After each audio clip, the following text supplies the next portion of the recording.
We have to resume debate. The honourable member for Calgary-Rocky Ridge. Well, thank you. Well, thank you, Madam Speaker. Now, I'm pleased to rise today and have quite a bit to say, so I'm going to get right to it. I'm going to talk about unanimous consent motions. I'm going to talk about debates, committees, hybrid parliament, and vote pairing. So I'm going to begin by addressing the increasing trend toward using unanimous consent motions to make declarations of national policy on behalf of the House. I know there's a lengthy history of members using UC motions to score political points or to shortcut the legislative process, but this is an abuse of power, Madam Speaker, and it's one that actually originally led to the creation of Standing Order 31, which allows members to make one-minute statements on absolutely anything.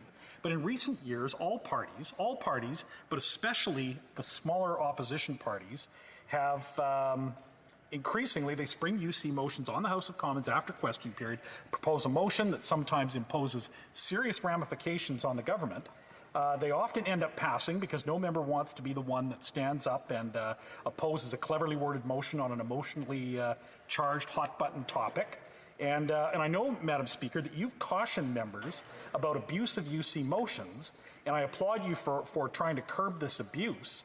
But I would propose seeking that when seeking consent to propose a UC motion that contains a position on any event, policy, or that will skip over legislative processes in advancing a bill, the mover of the motion must table a letter signed by House leaders of each recognized party to prove that each party was actually consulted and has agreed that the UC motion that unanimous consent should be sought. Members would still be free to deny consent, but if the standing orders force the mover to table proof that the motion is truly the product of genuine consultation and agreement, we could stop the absurd, almost daily occurrence in this House of political grandstanding by UC motion at the end of question period. There's a reason, Madam Speaker, why bills are debated at each stage and why they have to be studied at committee before passage. There's a reason why opposition parties have supply days that they can use to propose almost anything. And there's a reason why we have SO31s. It's because these are the appropriate ways to pass bills, to declare the House's will, and for members to make their views known on bills, not by a surprise UC motion after QP. So next I'd like to talk about debates, and we had a good exchange in the last speech about it, and I want to, I really agree with what the previous speaker had to say about it, but I've got something a little bit simpler to propose, and that is just simply amending Standing Order 43 to reverse the proportion of time for speeches and for questions and comments. So that instead of most speeches being 10 minutes long, followed by 5 minutes of questions and comments, we reverse that. A member speaks for 5 minutes, followed by 10 minutes of questions and comments. This is an easy fix. It's a clean change. It won't impact the daily rubric or change the number of speaking times during the day, but it will allow for more members to participate in debate, as long as Liberals will stand up and not leave it to the member for Winnipeg North every time. And it would allow vigorous ideas to be tested more vigorously. So, Madam Speaker, most members can make their points in 5 minutes. In fact, members should be encouraged to make their main points in 5 minutes. And if they can't, or if their points demand more time, they will have opportunity to make those points during the debate and the back and forth that this change would create. So this change would give us real debate, not just canned speeches one after another. So now on to committees. There are a lot of problems with the present committee structure, and some that could be fixed by standing order changes. So first, the priority of committees is to study legislation, to study spending estimates, and in some cases to receive reports from officers of Parliament. These are the priorities of committee. But some committees seldom receive bills. Some have minimal or no estimates to study, and some don't have, many do not have an officer of Parliament that reports to them. And yet they meet every week, twice a week usually, whether they need to or not. They produce reports that nobody reads and that the government ignores. So, ordinarily this wouldn't be a big problem, Madam Speaker, except right now we're having to ration room allocation and translation resources. And so this is a problem. And, Madam Speaker, it might be time for a standing committee cull. I'm going to give you an example. Like, does the House of Commons need a standing committee on science? Science is important. The government needs advice on science and input on science. But does it need a standing committee? There are no estimates to be looked at. There are no officers of Parliament to report to it. There is, and they don't need the extraordinary powers of a parliamentary committee to compel testimony or production of documents at the science committee. I offer that as merely an example of the most recent addition to standing committee bloat. But this is how these things happen. And this committee came about by way of a PMB, which is not the way to change a standing order. Standing orders ought to be changed by consensus, not by a recorded division in the House of Commons. So committees, in addition to that, they often fail to study issues critically when they break down on partisan lines. And this is a problem during majority governments because the governing party controls every aspect of the committee's agenda. Now, committees work a little better during minority parliaments because members from at least two parties need to work together to pass a motion. But even so, committees often still sort of descend into naked partisanship in politics. So the House should seriously consider the UK model, wherein committee chairs and committee membership is determined by secret ballot among members, not by party whips. And where in the UK, whips are absolutely forbidden from attempting to influence the affairs of a committee. Could you imagine, Madam Speaker, if each member had to campaign among their colleagues based on their own wisdom and expertise, and imagine if voting instructions from a whip to a committee member constituted a violation of privilege? You'd have the historic independence of committees restored pretty quickly, Madam Speaker. How much time do I have left, Madam Speaker? I got a lot of points here. 3 minutes? Okay. So I am running out of time, but I do want to address the current temporary hybrid parliament, the voting app and vote pairing, if I can.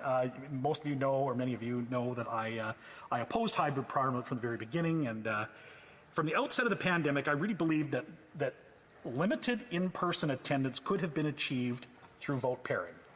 And surely now we're at the point where video conference participation can be dispensed with. But, the problem, Madam Speaker, is, no minister should be permitted to insulate themselves from this place. This chamber is the citadel of democratic accountability, and no minister should be given a tool that enables them to avoid this place or to reduce the importance of this place. I've heard all the arguments in favor of maintaining a voting app or any other expedients in the name of flexibility. Travel schedules and family life balance are important issues. Those are the main arguments usually offered. But to those putting forward these arguments, I would say this. Will we collectively be better legislators if we're permitted to let the votes we cast on behalf of our constituents be done entirely at our own convenience? Voting from restaurants, bars, cocktail receptions in the area here, airplanes, from moving cars, from cottages, from the middle of unrelated business meetings while cooking dinner. Is that really what we want?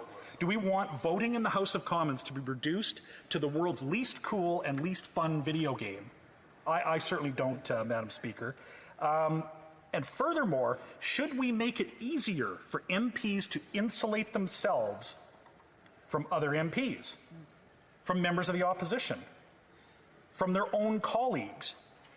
Should we really reduce the number of times when MPs are forced to be in proximity to each other, where they can actually interact in the most informal ways, and maybe, Madam Speaker, just maybe have a chance to build confidence and rapport and trust between members of all opposing parties? Madam Speaker, that's what a permanent hybrid parliament and voting by selfie will do. It will eliminate these limited opportunities where we actually meet face to face and engage with each other, including with our own colleagues within our own caucuses, Madam Speaker.